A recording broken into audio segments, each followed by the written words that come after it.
Good morning students, welcome to Bharti online classes. Today we will study a new topic, that is projectile motion.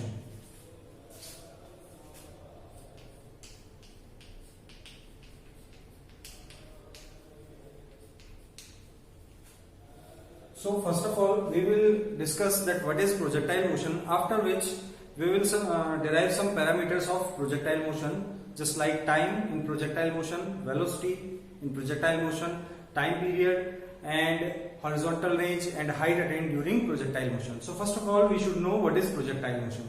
देखिए, जब कोई भी object को हम किसी वेलोसिटी से प्रोजेक्ट करते हैं, यानी कि सरफेस पे खड़े होके हम किसी भी ऑब्जेक्ट को किसी भी इनिशियल वेलोसिटी से किसी एंगल पर प्रोजेक्ट करते हैं, तो वो ऑब्जेक्ट सरफेस से किसी हाइट पर जाता है और हाइट पर जाने के बाद वो वापस उसी सरफेस पे लौट आता है। इस तरह के मोशन को हम प्रोजेक्टाइल मोशन कहते हैं। और ये टोटल मोशन जो भी हुआ है ये only under the effect of gravity हुआ है, क्योंकि किसी ऑब्जेक्ट को हमने सरफेस से ऊपर की तरफ उछाला तो वो ऑब्जेक्ट ग्रेविटी के इफेक्ट के अंडर ऊपर मैक्सिमम हाइट तक गया और उसके बाद वापस ग्रेविटी की वजह से अर्थ सरफेस पे आ गया। तो इस तरह के मोशन को हम प्रोजेक्टाइल मोशन कहते हैं। तो मैं कह सकता हूं the motion of a body only under the effect of gravitational force is called projectile motion. तो लीजिए what is projectile motion we should discuss. तो यहां पर मैं इसकी डेफिनेशन लिख देता हूं, the motion of a body only under the effect of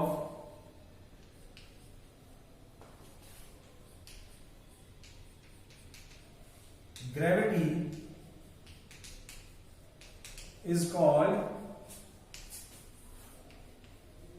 projectile motion. Okay, gravity के इफेक्ट में जितना भी मोशन हुआ इसको प्रोजेक्टाइल मोशन कह रहे हैं। दोबारा बता रहा हूं, किसी ऑब्जेक्ट को हमने सरफेस से यू वेलोसिटी के साथ थ्रो किया, प्रोजेक्ट किया और वो ग्रेविटी के इफेक्ट में मैक्सिमम हाइट पे जाने के बाद वापस अर्थ सरफेस पे आ जाता है। इस तरह के मोशन को हम प्रोजेक्टाइल मोशन कहते हैं। तो लेट अस सी, अगर हम कोई डायग्राम बनाएं तो यहां से हम देखते हैं कि मान लीजिए ये एक्स एक्सिस अर्थ के सरफेस को डिनोट कर रहा है और वाई एक्सिस जो है अर्थ सरफेस से हाइट को डिनोट कर रहा है। तो मैंने इनिशियली किसी ऑब्जेक्ट को you velocity the earth surface के साथ थीटा एंगल बनाते हुए, तो ये ऑब्जेक्ट कुछ इस तरीके से जाएगा और इस पाथ को अपनाते हुए वापस अर्थ सरफेस पे आ जाएगा। नाउ वी कैन सी इस प्रोजेक्टाइल मोशन के दौरान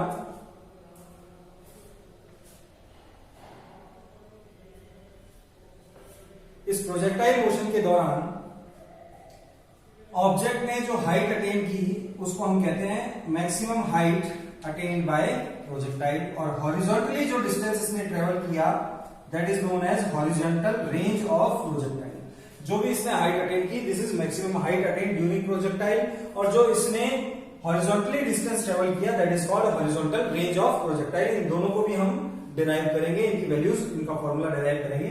और जीरो से, यानी कि जब उसको प्रोजेक्ट किया गया, फेंका गया, थ्रो किया गया और वापस सरफेस तक आने में जो इसने टाइम लिया that is time of flight. Okay, surface से थ्रो करने के बाद वापस सरफेस तक आने के लिए जो इसने टाइम लिया this is called time of flight. इसके बारे में भी हम डिस्कस करेंगे, लेकिन उससे पहले लेट अस सी कि हमने यू वेलोसिटी के साथ, यानी कि वेलोसिटी हम जानते हैं एक वेक्टर क्वांटिटी है, इस ऑब्जेक्ट को थ्रो किया सरफेस के साथ थीटा एंगल बनाते हुए, तो मैं ये मान सकता हूं कि ये वेलोसिटी, ये वेक्टर क्वांटिटी दो कंपोनेंट से मिलकर बनी होगी। और कंपोनेंट्स क्या क्या होते हैं? Horizontal component and vertical component.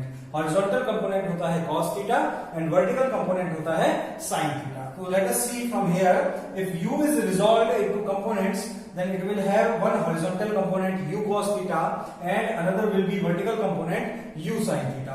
तो थीटा के साथ जो कंपोनेंट आता है उसको हम कहते हैं horizontal component, जिसको मैं यहां डिनोट कर देता हूं ux, और वर्टिकल कंपोनेंट 90 डिग्री पे आता है हॉरिजॉन्टल के साथ, तो ये इधर कंपोनेंट हो जाएगा uy।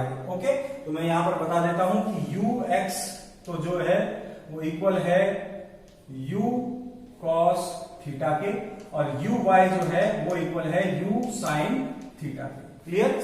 तो ये हमने इस वेलोसिटी को रिजॉल्व कर दिया कंपोनेंट्स में। दो कंपोनेंट है, vertical component along y axis ui and horizontal component ux along x axis. तो लीजिए मैं दोबारा से इस डायग्राम को बनाते हुए और हम एक्सप्लेन करते हैं कि यहां पर एक्स एक्सिस के अलोंग अलग मोशन हो रहा है और वाई एक्सिस के अलोंग अलग तरीके से मोशन हो रहा है, तो हम इसको डिस्क्राइब करते हैं। लीजिए, ये हमने एक्स एक्सिस ड्रॉ किया और this is y axis. Okay, u velocity के साथ ऑब्जेक्ट को थीटा एंगल बनाते हुए सरफेस से हमने प्रोजेक्ट किया, जो कि कुछ इस तरह का पाथ ट्रेवल करते हुए नीचे आता है। यहां पर ये कंपोनेंट हो गया u x which is u cos theta, और ये कंपोनेंट है u y which is u sine theta. Okay, during projectile हमें देखना है कि वेलोसिटी को हमने रिजॉल्व कर दिया, साथ साथ एक्सेलरेशन भी दो लग रहे होंगे। एक एक्सेलरेशन तो लग रहा होगा ए एक्स और एक एक्सेलरेशन लग रहा होगा ए वाई। एक्स एक्सिस के अलावा हम देख रहे हैं कोई भी मोशन पे चेंज नहीं है, ये लीनियर है। यहां पर कोई भी एक्सेलरेशन वर्क नहीं कर रहा अलोंग एक्स एक्सिस। जो चेंज हो रहा है पाथ में वो केवल वाई एक्सिस के अलोंग हो रहा है, और वो हो रहा है due to the effect of gravitational acceleration. Object को हमने ऊपर फेंका है, लेकिन gravity downward toward earth surface लग रही है, तो minus ji.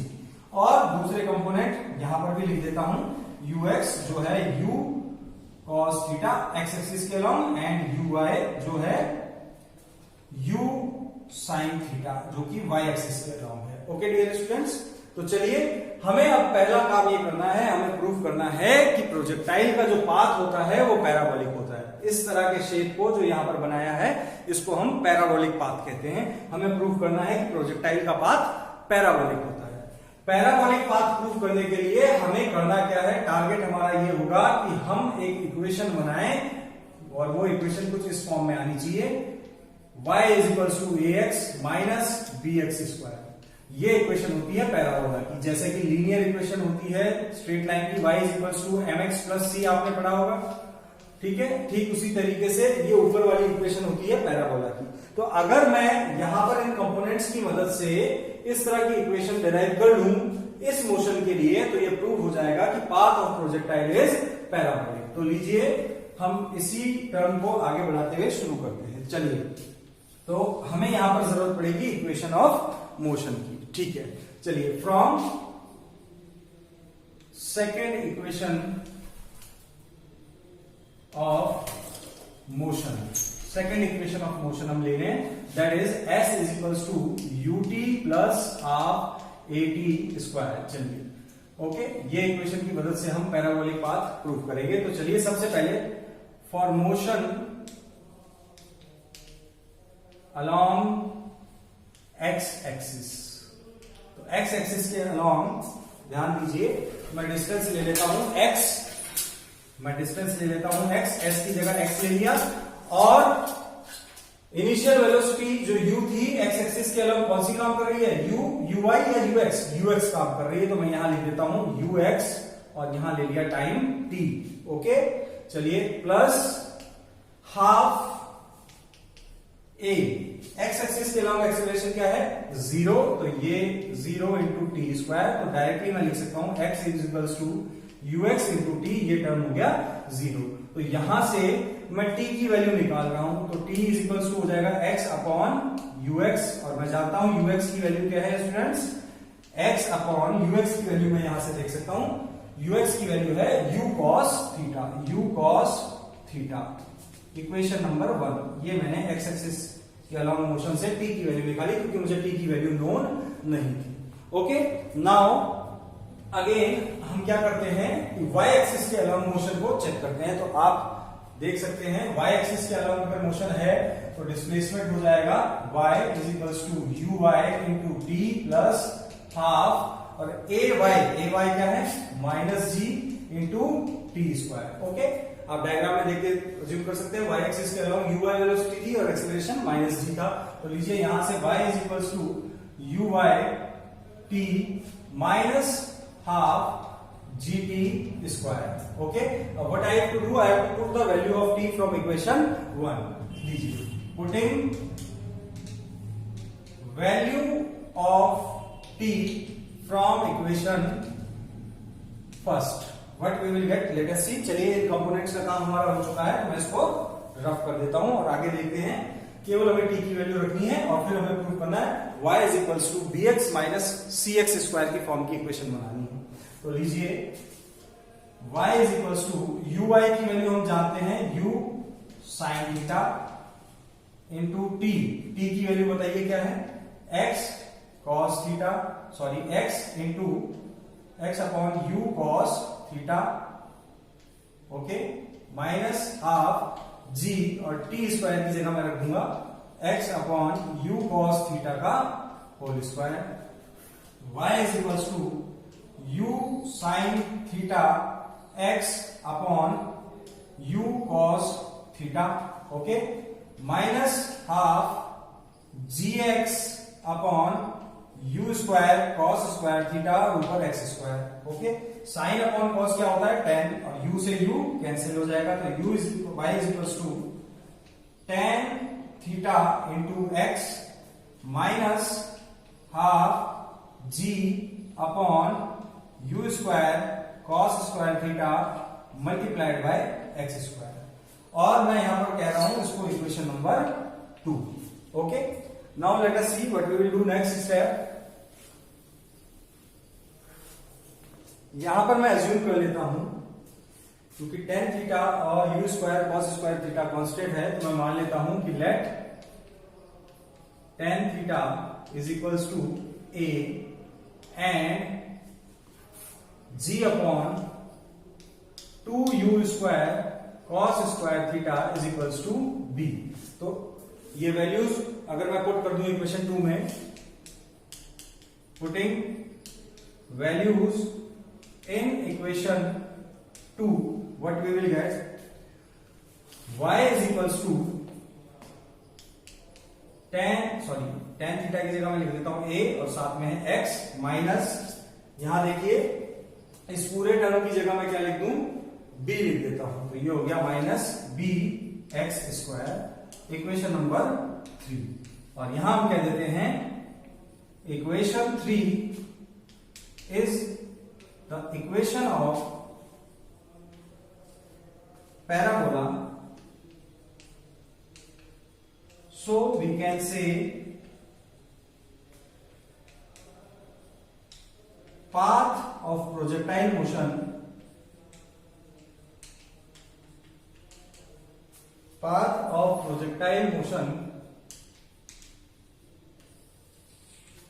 is parabolic, okay. So हमें प्रूव करना था कि प्रोजेक्टाइल का पाथ पैराबोलिक होता है, और वो हमने प्रूव कर दिया क्योंकि ये जो इक्वेशन लास्ट में बनी है, this is equation of parabola. So students, today we have discussed about the general information about projectile motion, and then we proved that the path of parabolic motion is the path of projectile motion is parabolic. In next lecture we will find out the time of flight, that means the total time taken from earth's surface to come back to the earth's surface, then after horizontal range and height attained during projectile. Till then, if you have any doubt and query, you can go to your mobile app and ask that query in chat and doubt option. Till then, thank you very much, have a nice day.